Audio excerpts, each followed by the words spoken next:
Denver police say it was rounds fired from their guns that caused injuries to 7 people, 6 of them bystanders on that crowded Lodo Street. We saw the body cam footage after it was released yesterday. Now a grand jury will be deciding whether the officers broke the law when they opened fire a month ago today.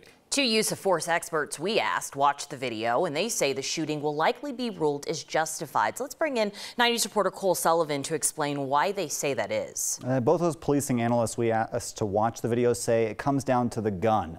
Body camera footage shows the man police were trying to stop had one in his hand a split second before the shooting. A warning, we are going to show you some of that footage leading up to the shooting. We think it's important for you to see the full context of what happened. Take a look. We've slowed down this body camera video. In it, you can see Jordan Waddy trying to pull something out of his pocket. This is the gun police say led them to fire. Waddy's lawyer says he tosses the gun aside and puts his hands up. It all happens in just seconds. You don't have to be an officer to appreciate and understand how quickly the decision had to be made by those officers to shoot the subject. With a gun being on the scene, right, and in the hand of a suspect, it's going to be hard to say this was unreasonable. They both say the officers were legally justified, but those 2 analysts disagree on whether the shooting should have happened. Professor Gruber, who teaches law at CU, says it was dangerous for officers to fire on such a crowded street. Now the DA says she wants a grand jury to decide on criminal charges. In all, 7 people were hurt in that shooting. The suspect they were firing at and 6 bystanders. Some of the injuries were serious, but all survived. Well, we're going to talk about the grand jury a little bit later, Cole, but this also goes into police training as far as being aware of what is not only around your target, but beyond your target when you decide to fire your weapon. And DPD said from the beginning that all officers are accountable for every round that they fire. It could mean that they're not found criminally liable, but could face departmental consequences. All right. I should let you know our 9 News legal expert is going to be joining us in just a few minutes to talk more about what that case going to the grand jury does in fact mean. Thanks, Cole.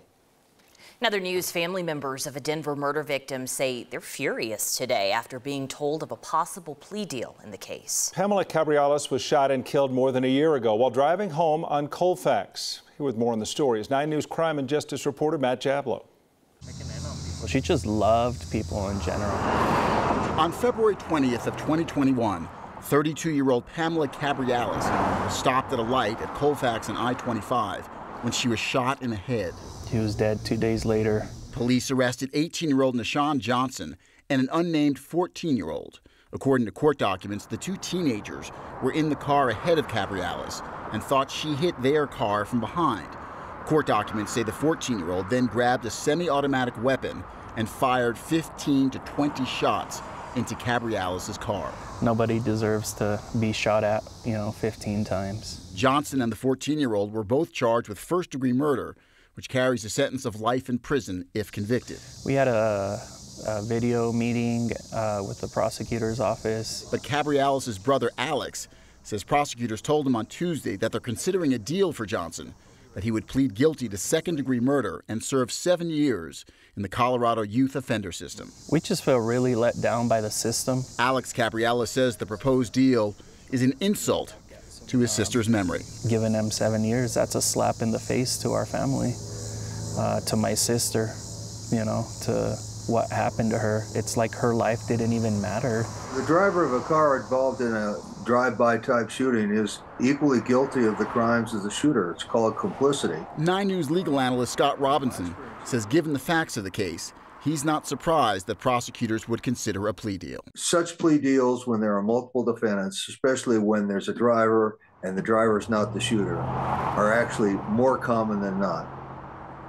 I reached out to the Denver District Attorney's Office today about the story, but so far have not received a comment back. Alex? This was such a brutal, senseless murder. You can understand why the family would want these suspects held to the fullest extent of the law. Indeed, Alex Cabriales told me today that the pain really has not gone away even a year and a half later.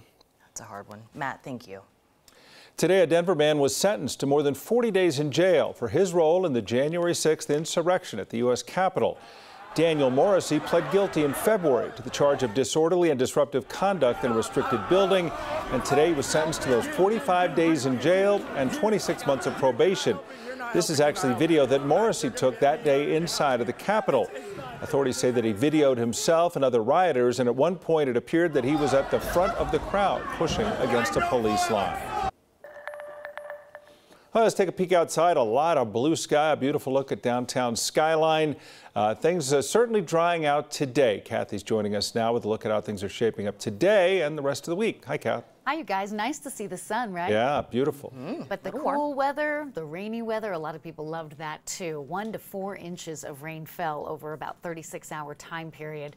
And so it's wonderful to have the sun today and get a little bit of a break before maybe we see this scenario play out again over the weekend. We have fair weather cumulus clouds off toward the Boulder area and in Fort Collins. Just crystal clear blue skies today. Lovely.